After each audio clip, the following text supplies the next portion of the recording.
Hey guys, how's it going? All right, I just want to give you guys a little story about what happened to my car a couple days ago. So basically, what happened was the car was driving fine all day without any kind of issue, and I went to Walmart, parked it there, got something, came back, and out of nowhere, it wouldn't crank. So no crank, no start issue that I had. So basically, everything on the dash worked fine. Everything in the car worked fine. There was absolutely no issues at all. The remote worked fine. Was able to get into the car. Radio was blasting. Radio was on. Everything. All right. So basically, I was thinking to myself, probably the battery was the issue.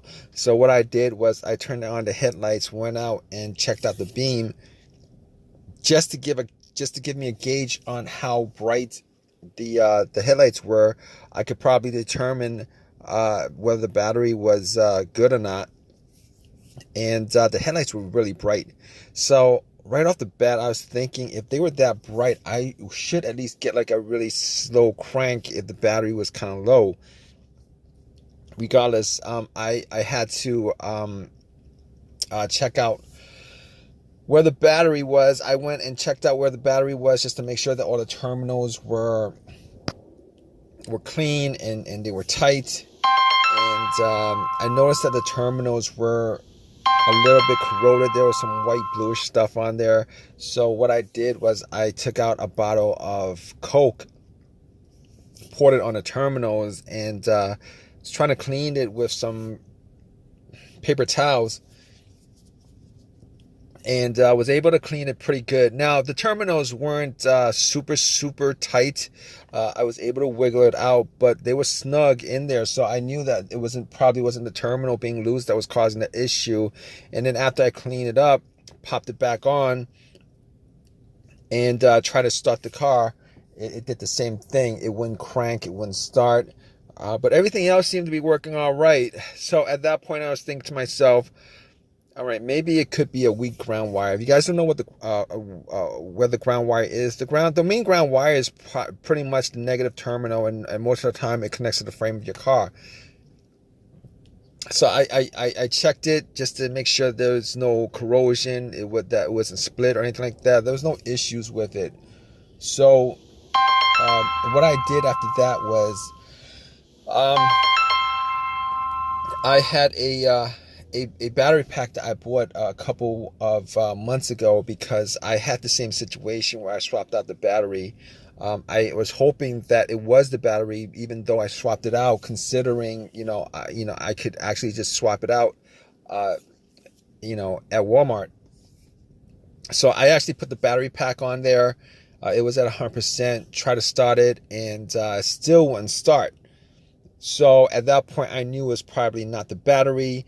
And even though, I didn't think it was the alternator, I could probably just at that point rule out the alternator, because if it was the alternator, the car would have at least slow cranked, or I would have been able to start it. And then once I took the battery pack off, it would have just died out. So at that point, I was able to rule out a bunch of stuff. I was able to rule out the battery, the ground cable, and the alternator, even though that probably wouldn't have caused the issue. So after going through that, I was thinking to myself, could it be something, could it be the car's computer ECU? Because I did see a check engine light on my dash, and that check engine light was there. It's been there for a while, and I believe it was for a O2 sensor issue.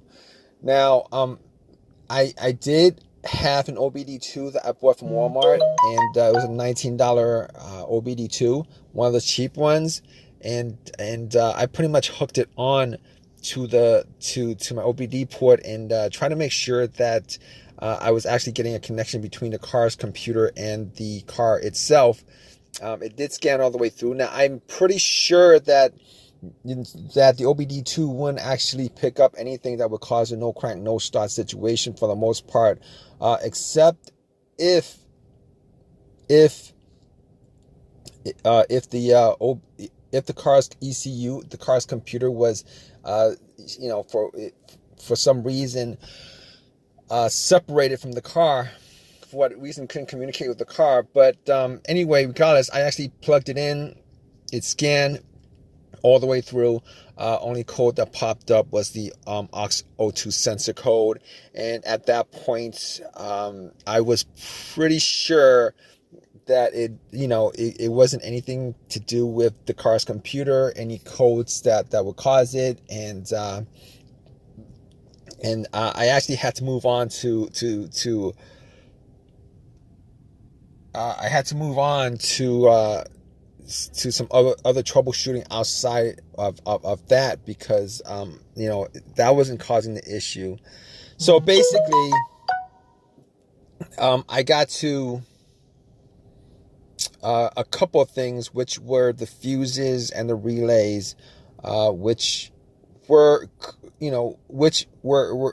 highly capable of causing a situation like this.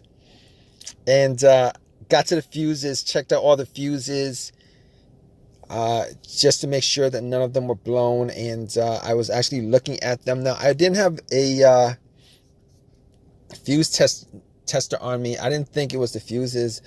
Now, the two situations that I've had where fuse would cause a situation like that, one of those situations was a Honda that I had where the main fuse blew, and I was getting no power throughout the whole entire car.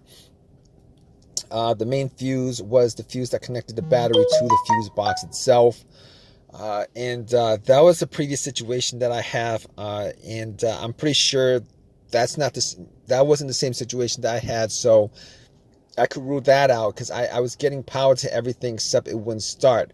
Now, the other situation I had pertaining to a fuse that caused a no start situation was actually a crank no start situation, and I think one of the fuses actually blew.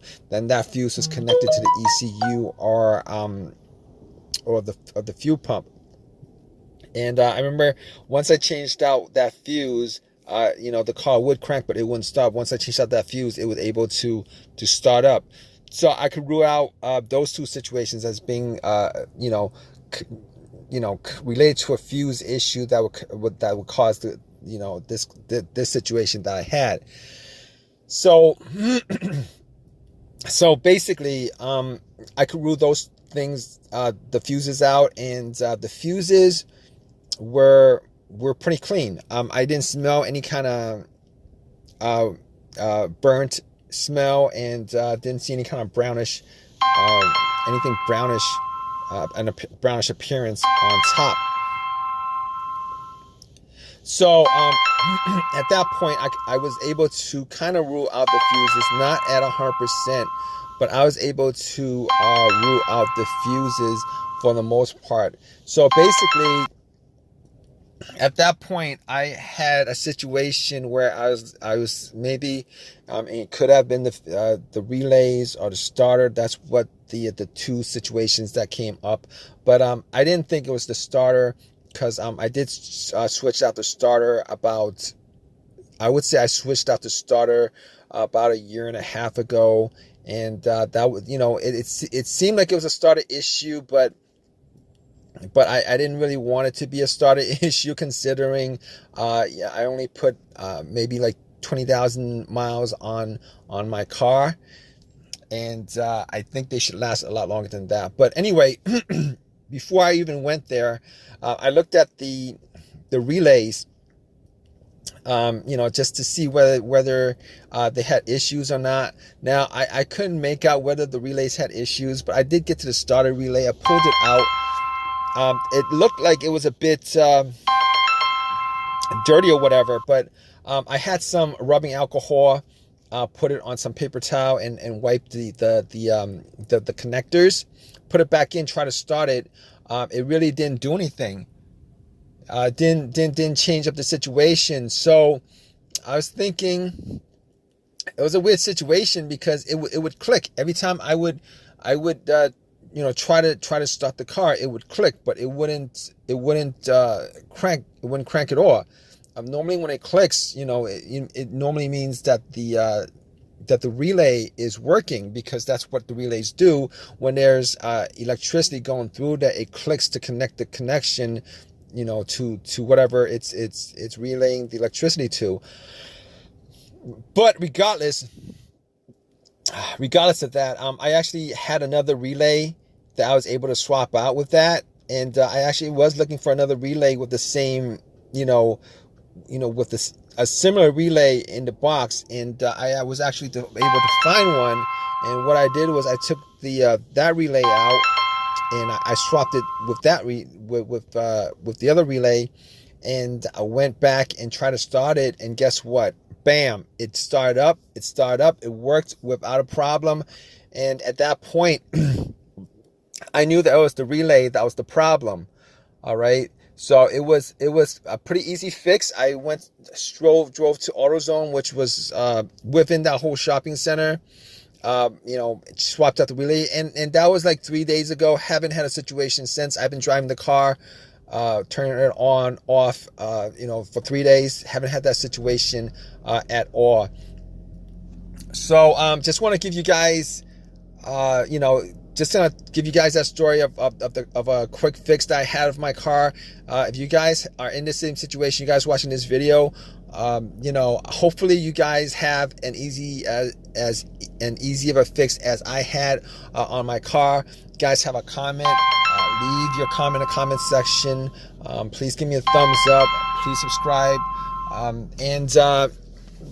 Like I said, if you guys are in the same situation, just go through the steps that I went through as far as trying to figure out, the situation with my car. And, you guys should be good as far as troubleshooting and diagnosing your particular problem.